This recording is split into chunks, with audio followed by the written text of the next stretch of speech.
Bonjour, Monsieur Gassama. Je m'appelle Djibril Djiré. Je suis de la commune de Waoundé. Et aussi, je suis secrétaire général de l'association sportive et culturelle des jeunes Somono de Waoundé, dans le quartier de Waoundé. Je suis aussi président du GIE Paramoko de Waoundé, dont on a créé depuis 2008. Et aujourd'hui, les questions émanant quand même de la terre, dont vous voudrez quand même me poser. Nous sommes, depuis 2005, nous sommes à la recherche des terres agricoles. Et d'ailleurs, nous avons déposé 2 demandes dans la commune de Waoundé, 2 demandes dans l'ex-communauté rurale de Orkodjéré, 2 demandes dans l'ex-communauté rurale aussi de Aouré, 2 demandes dans les 2 ex-communautés rurales de Orkodjéré, de Ndendori et de Wourossidi. Et jusqu'à présent, on n'a pas eu une délibération de ces terres dont on avait demandé à usage d'exploitation agricole. Et d'ailleurs, des fois, on se pose même des questions pour demander si réellement la jeunesse du Fouta ont une part sur la terre. Parce que beaucoup de problèmes se sont posés, à savoir l'aspect culturel, traditionnel et parfois même religieux. On ne peut pas toucher une terre ici au Fouta. D'ailleurs, il fut des années, c'était un tabou. La terre, le domaine national du Fouta était un tabou. On n'osait même pas en parler. Des maires ou des présidents des conseils dominiaux qui n'osaient même pas en parler, ou bien de faire des délibérations dans certaines communes ou dans certains villages. C'était un problème, c'était un tabou. Mais aujourd'hui, Inch'Allah Rabbi, avec l'appui du gouvernement sénégalais, selon les nouvelles réformes foncières, on y espère. On y espère. Si jamais cela aboutisse et que la jeunesse en bénéficie, ça serait mieux et c'est préférable. D'ailleurs, nous, notre GIE, on a fait pas mal de demandes dans le département de Kanel, mais jusqu'à présent, on n'a pas une seule délibération de nos terres. On ne peut pas quand même cerner avec des moyens. Les moyens, on les cherche. Les moyens, ça se travaille.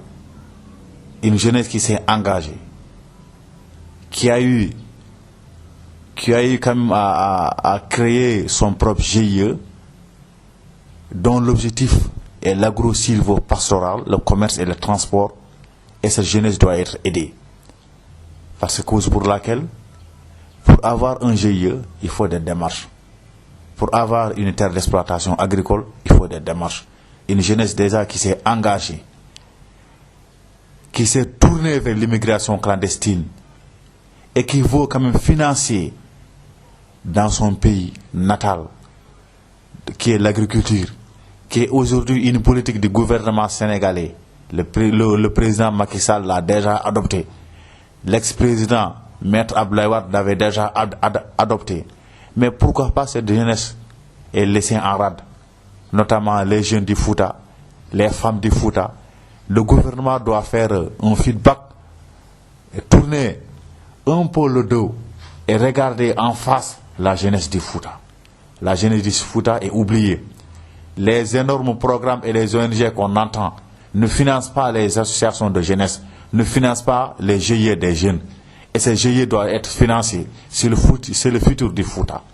Nous attendons seulement que le gouvernement essaie quand même de faire une réforme approximative, une réforme qui prendra toutes les potentialités utiles pour exaucer quand même le taux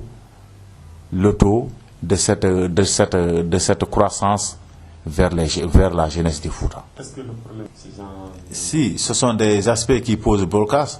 Déjà, au Fouta, on a tendance à avoir beaucoup d'ethnies, des ethnies qui se croient supérieures à d'autres ethnies. Pourquoi dans certaines localités, on n'ose pas en parler? Parce qu'on te dira, tu es issu d'une ethnie ou d'une tribu minoritaire, vous n'avez pas là le droit d'avoir certaines terres, et la jeunesse est froissée.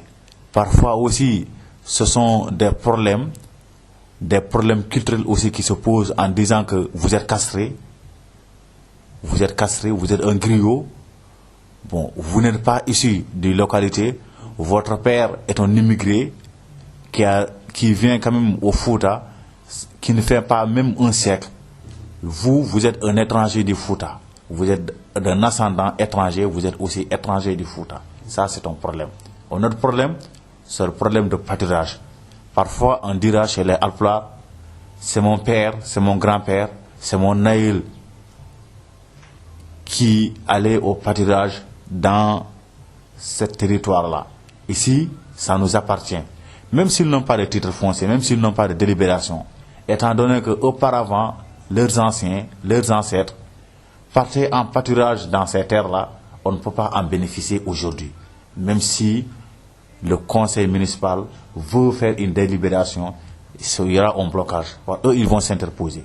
Et d'ailleurs, ces affrontements sont là, sont récents, partout dans la région de Matam, précisément dans le département de Kanel. Le Waalo et le Djeri. Parce que le département de Kanel est divisé et subdivisé en 3 parties.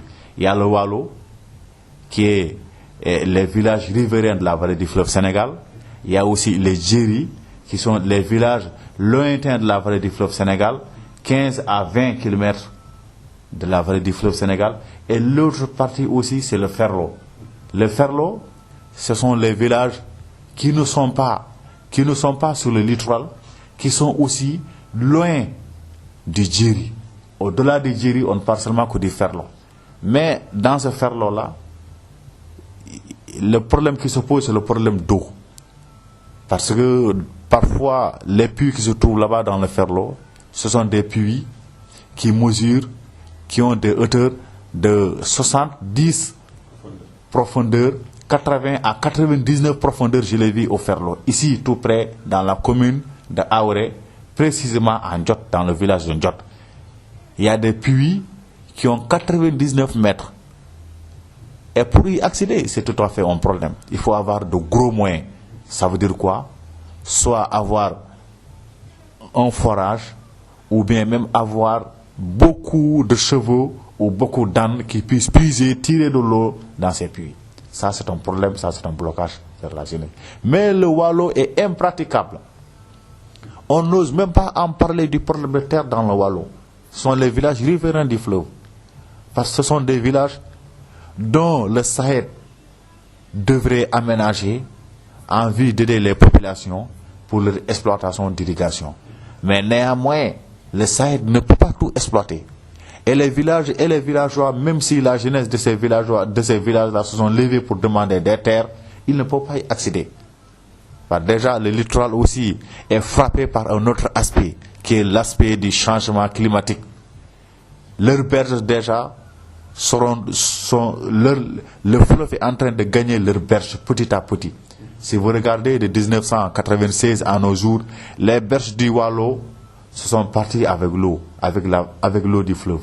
Pour cela, même si la jeunesse demande là-bas des terres, même s'ils ont des problèmes, ils n'osent pas en demander au-delà aussi du Waalo vers le Ferlo. Parce que le Ferlo est frappé aussi par d'autres phénomènes, qui est le phénomène d'eau, l'accès à l'eau, qui est aussi un autre aspect fondamental dont le gouvernement sénégalais doit prendre en compte. Merci.